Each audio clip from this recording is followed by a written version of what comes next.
bem com você? Que a graça e a paz de nosso Jesus esteja em sua vida. Hoje eu vou continuar com a minha meditação nos Atos dos Apóstolos, capítulo 6. Capítulo 6 vai falar sobre a escolha dos diáconos. Vamos ao texto. O texto está aí na tela. Capítulo 6, do versículo 1 até o versículo 7. Esses versículos falam sobre a escolha dos diáconos, ou a instituição dos diáconos. Mas para que esses diáconos fossem escolhidos, algo aconteceu nos dias dos apóstolos. Então a igreja primitiva já estava passando por algumas mudanças. Jesus morreu, ressuscitou, foi assunto ao céu. No dia de Pentecostes, o Espírito Santo desce sobre a igreja. Pedro faz o seu sermão. Pessoas se convertem a Cristo. E, na medida que os apóstolos iam anunciando o evangelho salvador de Jesus, pessoas iam se convertendo a Jesus. O número de conversos cresciam de forma maravilhosa. E, de acordo com o crescimento, necessidades e problemas iam aparecendo também.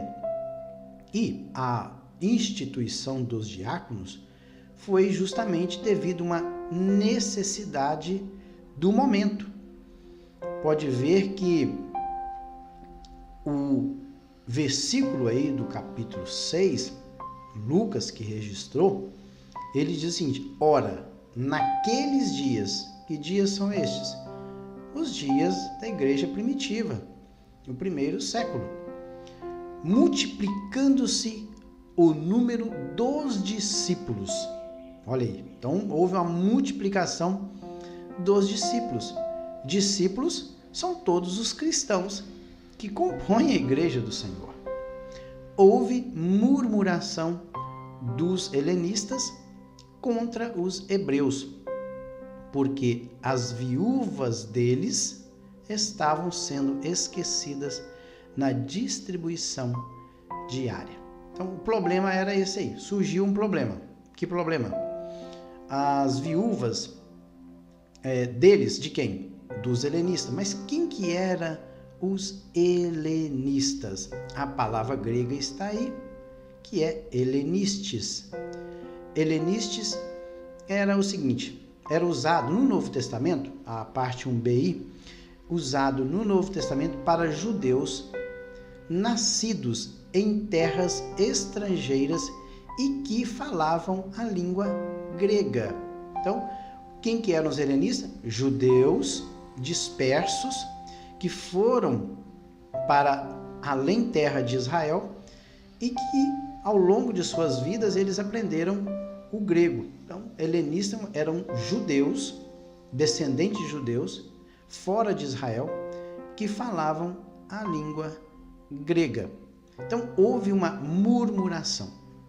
O termo murmuração aí diz o seguinte: é o desprazer secreto não declarado abertamente. Então, eles começaram a murmurarem entre si por causa das viúvas hebreias.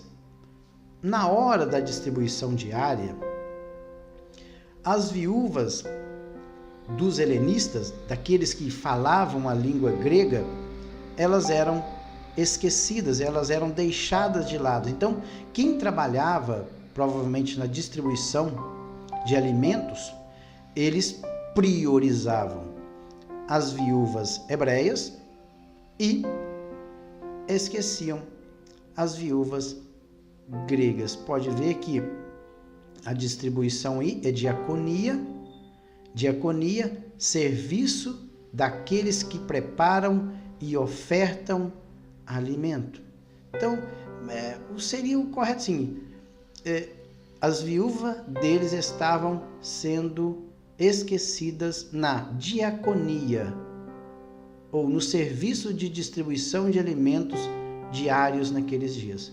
Na hora de distribuir os alimentos, as viúvas gregas, elas estavam sendo esquecidas. E devido a esse fato, houve o quê? Murmuração. Eles murmuravam entre si e não falavam abertamente. Mas creio que esta murmuração, essa fala, quando eles estavam murmurando, chegou até onde?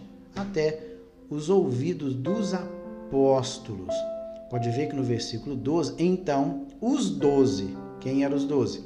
Os 12 apóstolos de Jesus. Claro, Judas, ele suicidou-se e no seu lugar foi colocado um substituto, completando novamente o colégio apostólico de 12 homens. Então, nesse dia aqui, os 12 apóstolos de Jesus, eles convocaram a comunidade dos discípulos. Então, foi feita uma reunião, foi convocado todos os discípulos de Jesus, todos os cristãos que haviam se convertido a Jesus e disseram: não é razoável que nós abandonemos a palavra de Deus para servir as mesas. Pelo texto aqui, podemos inferir o seguinte, que esse trabalho de distribuição diária de alimento era feita pelos próprios apóstolos, 12. Olha, então os 12 convocaram a comunidade dos discípulos e disseram: não é razoável que nós abandonemos a palavra de Deus para, olha aí, servir diaconel. Então, nós somos ministros da palavra de Deus e não podemos agir como diáconos, aquele que distribui a comida, que prepara, que serve. As mesas aí, pode ver que é uma mesa sobre a qual é colocada a comida, lugar da refeição. Não era para eles trabalharem nesse tipo de serviço, que é preparar a mesa e colocar o quê? Os alimentos. Então não é razoável. A palavra grega aí é arestos e é agradável, apropriado. Ou seja, não é apropriado para nós, apóstolos de Cristo. Nós somos comissionados apóstolos do Senhor Jesus. Então, o trabalho nosso é levar a palavra do Senhor. Então, nós vamos interromper agora a palavra, o anúncio da palavra, a pregação da palavra para trabalhar como diácono. Não que o cargo de diácono seja um cargo desprezível, não, de maneira nenhuma. Só que não pode haver um acúmulo de cargo desordenado na igreja do Senhor. As coisas, elas devem ser feitas com ordem e decência, cada um no seu devido ofício. Pode ver que na igreja tem pastor, tem evangelista, tem diácono, tem presbítero, tem várias pessoas que atuam em diversos departamentos da igreja. Isso faz parte da organização.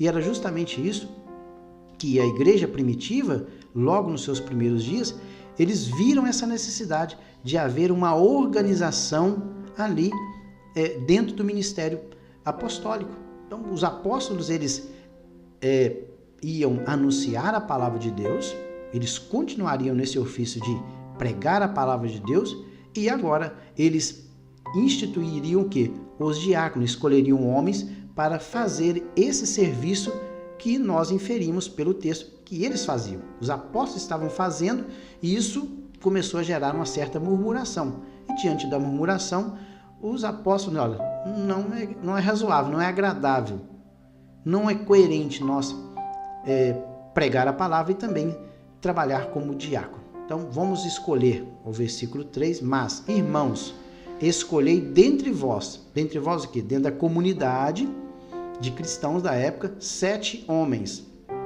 de boa reputação, cheios do Espírito e de sabedoria, aos quais encarregaremos deste, olha aí, serviço. Então, eles seriam encarregados deste serviço. Eu acho interessante que houve uma sabedoria muito grande por parte dos apóstolos de Jesus tomarem essa atitude. Deveriam haver o quê? Distribuição de serviço dentro da igreja do Senhor. Eles não poderiam abraçar toda esta carga de serviço, mas eles deveriam distribuir para que toda a igreja pudesse participar. Eu me lembro de Moisés, quando Moisés ficava julgando o povo de Israel o dia todo. Quando Jetro, seu sogro, ele viu aquilo, rapaz, você não vai conseguir atender a todo o povo. E ainda, além do mais, o povo vai ficar o dia todo esperando a sua vez para que o seu caso pudesse ser apreciado. Então, divida essa carga. Foi nesse momento que Moisés, ele deu ouvidos à voz de Jetro e ele separou homens, grupo de homens, e passou para eles este ofício, ou esse trabalho. Os casos mais difíceis seriam trazidos até a pessoa de Moisés. Aqui no caso da igreja primitiva, da mesma forma, os apóstolos eles dividiram os trabalhos para a igreja. E neste caso aqui foram escolhidos 7 homens. Interessante que na hora da escolha, primeiro, 7 homens de boa reputação. A palavra grega é martureo, que é ser testemunha, dar testemunho. Esta pessoa tinha que ser um cidadão de bom testemunho. Primeiro, aí, requisito para a escolha desse diácono, que ele deveria ser um homem de bom testemunho, uma pessoa de bom testemunho, proferir testemunho honroso. Depois, cheios do Espírito Santo. Isso é lógico, deveria ser uma pessoa cheia do Espírito Santo. Aqui Espírito, uma letra maiúscula, Espírito Santo de Deus.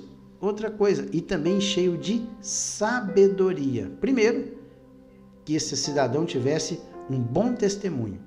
E eu creio que o bom testemunho é tanto para os que estavam dentro da congregação, como também para os que estavam de fora, tanto para os incrédulos como para os cristãos conversos daquela época.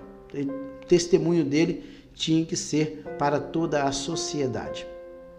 Cheios do Espírito Santo. E agora a palavra sabedoria, que no grego é sofia.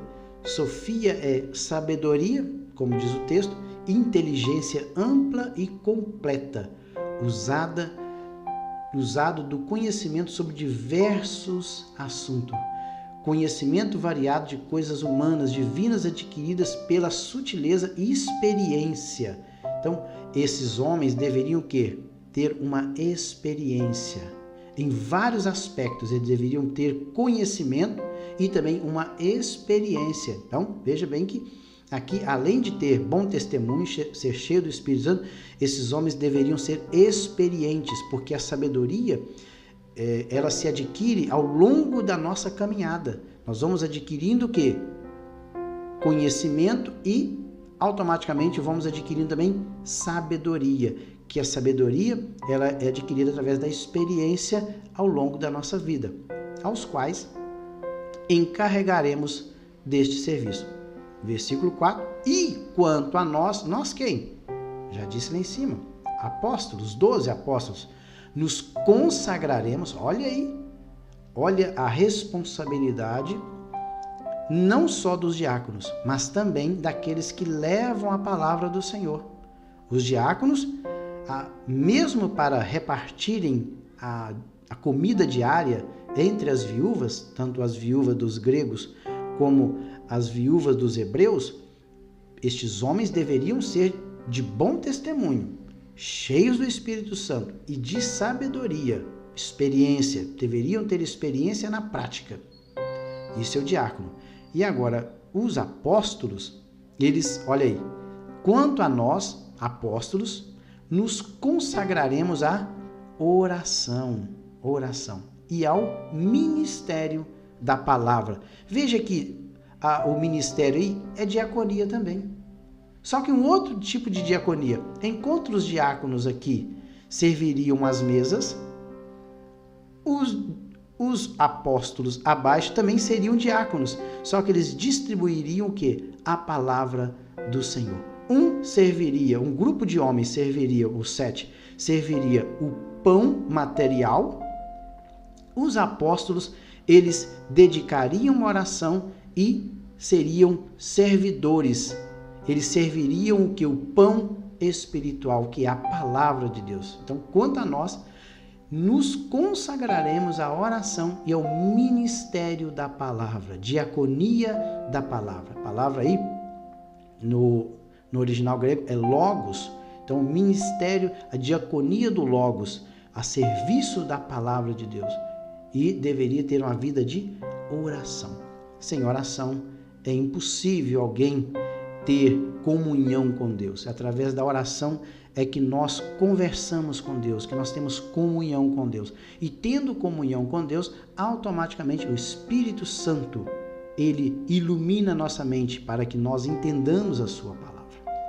Pode ver que diante deste caso exposto aí a toda a comunidade cristã da época, olha o 5, o parecer, isso foi um parecer, convocou toda a comunidade cristã e foi apresentado. Olha, irmãos, nós pensamos que deve ser dessa forma. O parecer agradou a toda a comunidade. E, olha aí, elegeram primeiro Estevão, homem cheio de fé e do Espírito Santo. Interessante que a Estevão é colocado algo mais. Enquanto que Filipe, Prócoro, Nicanor, Timão, Pármenas, Nicolau, e só o Nicolau que é um prosélito de Antioquia, talvez para distinguir ele de um outro que existia lá. Mas a Estevão, o primeiro que puxou a fila aí, dos nomes que foram eleitos, fala que ele era homem cheio de fé e do Espírito Santo. O Filipe aí não fala isso, mas o Filipe é o mesmo que quando foi para a região de Samaria, ele pregou o evangelho na Samaria, fez muitos milagres Jesus operou muitos milagres através de Filipe na Samaria. Depois ele pregou para o eunuco de Candace, tesoureiro de Candace, e depois ele foi para a região da Cesareia, e lá no finalzinho do livro de Atos relata ainda sobre Filipe, que agora provavelmente tinha casado, ele tinha filhas que eram profetas. Interessante. Então, este homem permaneceu na fé depois de muitos anos. Pelo que nós podemos ler nos Atos dos Apóstolos, o fato de Filipe, quando Paulo, na sua última viagem missionária, ele passa por Cesareia e passou pela casa de Filipe, teriam aí passado aproximadamente mais de 20 anos, ou talvez uns 30 anos, desde o dia em que ele foi foi eleito diácono da igreja. E agora, aí, quase no ano 60, este Filipe permanecia firme nos pés do Senhor Jesus. O Estevão, ele logo partiu para a eternidade, vítima de um apedrejamento. Por isso que talvez o texto aqui enfoca bem que ele era um cheio de fé e do Espírito Santo. Então, na primeira perseguição que aconteceu em Jerusalém, o Estevão ele foi morto a pedradas. E o Filipe nada diz, mas nós sabemos pelo texto de Atos. Prócoro não se fala praticamente. Nicanor, Timão, Pármenas, Nicolau e esse aqui prosélito de Antioquia. Prosélito era uma pessoa gentia que se convertia ao judaísmo. Então ele foi converso ao judaísmo, mas deixou o judaísmo e agora ele passou a ser um cristão e ele foi escolhido diácono. 6, versículo 6. Apresentaram-nos perante os apóstolos e estes lhes impuseram as mãos. Interessante que no Novo Testamento, o ato de impor as mãos era comum na hora de enviar alguém, separar alguém ao ministério. Interessante. Vamos ver algumas referências. Olha, o capítulo 8 de Atos dos Apóstolos, 8:17, então lhes impuseram as mãos e receberam o Espírito Santo. Então, para receber o Espírito Santo, era imposto a mão sobre as pessoas. Atos 13:3, então jejuando e pondo sobre ele as mãos, os despediram, estavam enviando eles para uma missão. Então jejuando e orando, pondo as mãos sobre ele, e pondo sobre ele as mãos, os despediram. Timóteo, quando Paulo escreve esta carta pastoral ao jovem pastor Timóteo, no capítulo 4, versículo 14, não despreze o dom que há em ti, o qual foi dado por profecia com a imposição das mãos do presbitério. Então, o presbitério impôs as mãos sobre Timóteo e foi dado a ele o dom, ao qual foi dado por profecia com a imposição das mãos do presbitério. Então, não despreze o dom que é em ti. Esse dom foi dado por profecia com a imposição das mãos do presbitério. Então, era comum. Aí tem também Timóteo 5, 22, a ninguém imponhas precipitadamente as mãos, nem partícipe dos pecados alheios. Conserva-te a ti mesmo puro, não colocar as mãos precipitadamente. E 2 Timóteo 1,16, por cujo motivo te lembro que despertes o dom de Deus que existe em ti, pela imposição das minhas mãos. Paulo está falando para o jovem pastor Timóteo, olha, por cujo motivo te lembro que despertes o dom de Deus que existe em você, Timóteo. Esse dom que está em você, Timóteo, olha aí, foi o quê?